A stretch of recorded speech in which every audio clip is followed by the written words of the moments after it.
Assalamu alaikum dear students, welcome to IRFA Info Race for All. Today we will discuss MCQs of class 10 of chapter 12, which is the third chapter of class 10. So our first question on the screen is, choose the mismatched from the following. इन चारों में से mismatch यानी कौन सी चीज़ आपस में match नहीं हो रही उसको चूज़ करना है. ऑप्शन ए है गम्स कीकर, यानी कीकर से जो है गम सिक्रीट होता है, तो ये करेक्ट है, मैच हो रहा है. रेजिन्स पाइनस, पाइनस से रेजिन सिक्रीट होता है, तो ये भी करेक्ट है, मैच हो रहा है. लेडी फिंगर से म्यूकेलेट सिक्रीट होता है, तो ये भी करेक्ट है. लेटेक्स टोमेटो, टोमेटो जो है वो लेटेक्स को सिक्रीट नहीं करता, latex is secreted by rubber plants, so option B is the correct answer. Now move to the next question.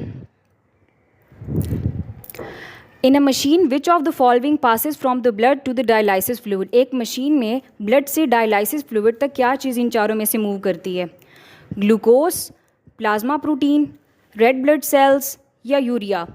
So blood से डायलाइसिस फ्लूइड तक जो है यूरिया मूव करता है, so option D is the correct answer. Now move to the next question.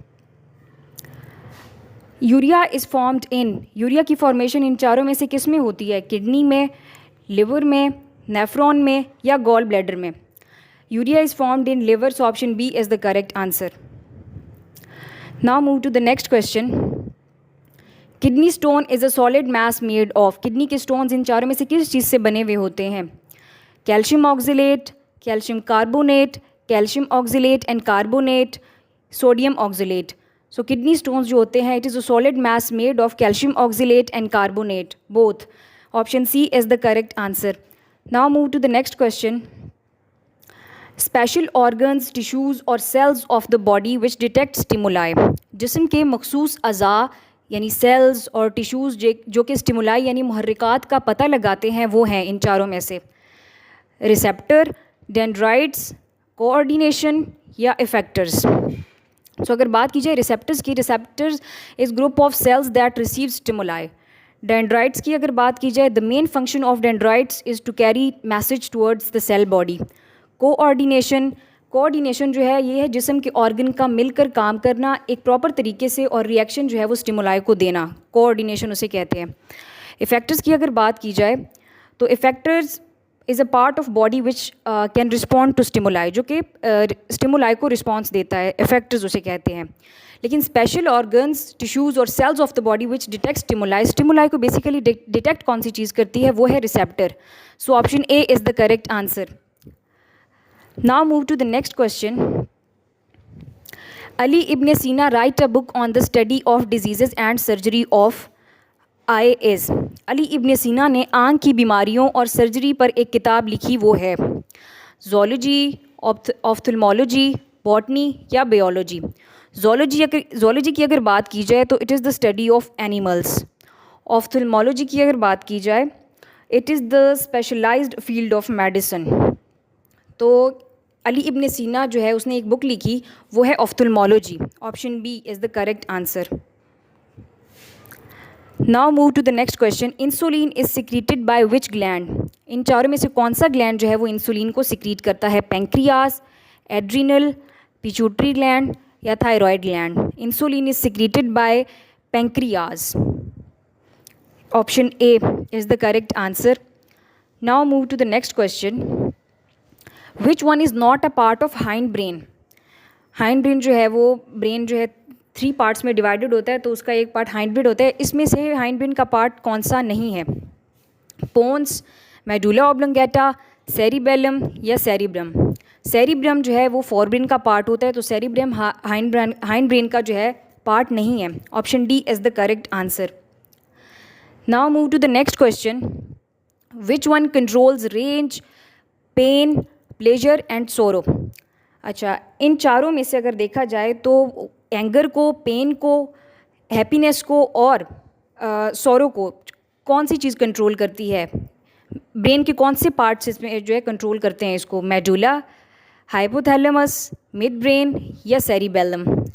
सो इन सब को control करने वाला पार्ट जो है वो हाइपोथैलेमस है. So option B is the correct answer.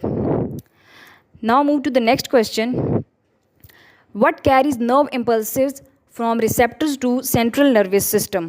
इन चारों में से रिसेप्टर से सेंट्रल नर्वस सिस्टम यानी ब्रेन और स्पाइनल कॉर्ड तक जो है वो क्या चीज़ कैरी करती है नर्व इम्पल्सेस को? Motor neurons, inter neurons, sensory neurons या इफेक्टर्स?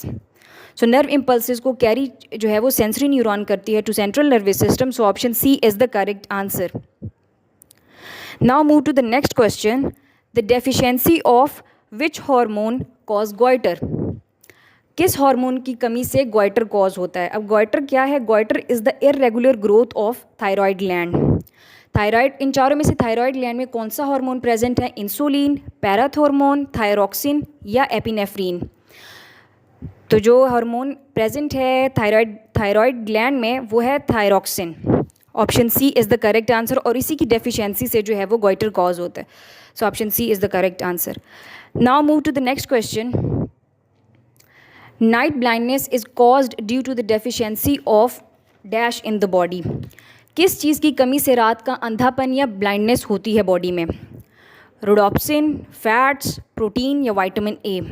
विटामिन ए की डेफिशिएंसी से जो है वो नाइट ब्लाइंडनेस होती है. So option D is the correct answer. D. Now move to the next question.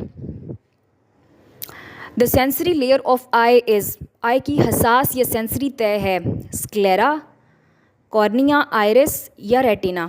Retina is the sensory layer of eye. So option D is the correct answer. Now move to the next question. Which type of neuron is present inside the central nervous system? Central nervous system में किस type की neuron present होती है? Sensory neuron, interneuron, motor neuron या none? Interneuron जो है वो central nervous system में प्रेजेंट होती है. Interneuron is basically a linkage between sensory and motor neuron. Option B is the correct answer. Now move to the next question. Dash is responsible for chemical coordination. इन चारों में से कौन सी चीज़ जो है वो केमिकल कोऑर्डिनेशन के लिए होती है, रिस्पॉन्सिबल है? Central nervous system. अब सेंट्रल नर्वस सिस्टम क्या है? सेंट्रल नर्वस सिस्टम जो है वो ब्रेन और स्पाइनल कॉर्ड उसमें शामिल है. Endocrine system. Endocrine system it is a system of complex network of glands and organs. इसमें ग्लैंड्स होते हैं और ऑर्गन्स होते हैं. और यही जो एंडोक्राइन जो सिस्टम है ना, यही रिस्पॉन्सिबल है केमिकल कोऑर्डिनेशन के लिए. ना ही ऑटोनॉमिक नर्वस सिस्टम है, ना ही पेरिफेरल नर्वस सिस्टम है. Endocrine system is responsible for chemical coordination. Option B is the correct answer. Now move to the next question. The largest part of the brain is called. Brain का सबसे बड़ा हिस्सा है या part है? Spinal cord, midbrain, hind brain या forebrain? Fore brain is the largest part of the brain. Option D is the correct answer. Now move to the next question. The myelin sheath is formed by. myelin sheath किस चीज़ से बनी हुई होती है? myelin sheath जो है it is a protective membrane that wraps around a part of certain nerve cells. इसने certain nerve cells को जो है वो रैप किया हुआ होता है या उनको उसमें बंद होते हैं nerve cells. ठीक है. तो अब किस चीज़ से बने हुए होते हैं? nodes of Ranvier से, Schwann cells से, axon से या dendrites से? So myelin sheath is formed by Schwann cells. Schwann cells से बने हुए होते हैं. Now move to the next question. Which type of coordination is present in plants? Plants में किस टाइप की कोऑर्डिनेशन प्रेजेंट है? Nervous coordination, chemical coordination, mechanical coordination या इलेक्ट्रिकल कोऑर्डिनेशन? नर्वस कोऑर्डिनेशन की अगर बात की जाए तो nervous coordination involves the participation of our sense organs, nerves, spinal cord and brain. इसमें ब्रेन, नर्व और ऑर्गन सब का जो है वो शामिल होना होता है. केमिकल कोऑर्डिनेशन की अगर बात करें so the coordination which occurs with the help of hormone is called chemical coordination. मतलब हार्मोन की हेल्प से केमिकल कोऑर्डिनेशन होती है. मैकेनिकल कोऑर्डिनेशन की अगर बात करें तो the process of coordinating the mechanical system और बिल्डिंग इंडस्ट्रियल प्रोजेक्ट्स, इसको मैकेनिकल कोऑर्डिनेशन कहते हैं. ठीक है, यानी मैकेनिकल सिस्टम को कोऑर्डिनेट करने को मैकेनिकल कोऑर्डिनेशन कहते हैं. इलेक्ट्रिकल कोऑर्डिनेशन की अगर बात करें so electrical coordination is performed to ensure the safety of the system and property. ठीक है, तो the coordination which is present in plants में जो कोऑर्डिनेशन होती है वो है chemical coordination. Option B is the correct answer. Now move to the next question. In some parts of the body, many neuron cells bodies combine to make a group. Body के बहुत से हिस्सों में बहुत सी न्यूरॉन सेल्स बॉडीज़ जो हैं उन्होंने combine होकर मिलकर एक ग्रुप बनाया हुआ होता है। बॉडी के बहुत से हिस्सों में न्यूरॉन के सेल्स ने मिलकर एक ग्रुप बनाया हुआ होता है, उसको कहते हैं इन चारों में से टिश्यूज़, नर्व्स, गैंग्लियन या मसल्स। सो जो है ना group of cell bodies neuron cell bodies को जो है वो गैंग्लियन कहते हैं। So option C is the correct answer. Now move to the next question. The largest part of the fore brain is. Brain 3 parts में divided है, fore brain, hind brain और mid brain. अब fore brain का largest part क्या है? Cerebellum, cerebrum, cerebral cortex या thalamus. Cerebrum is the largest part of the fore brain.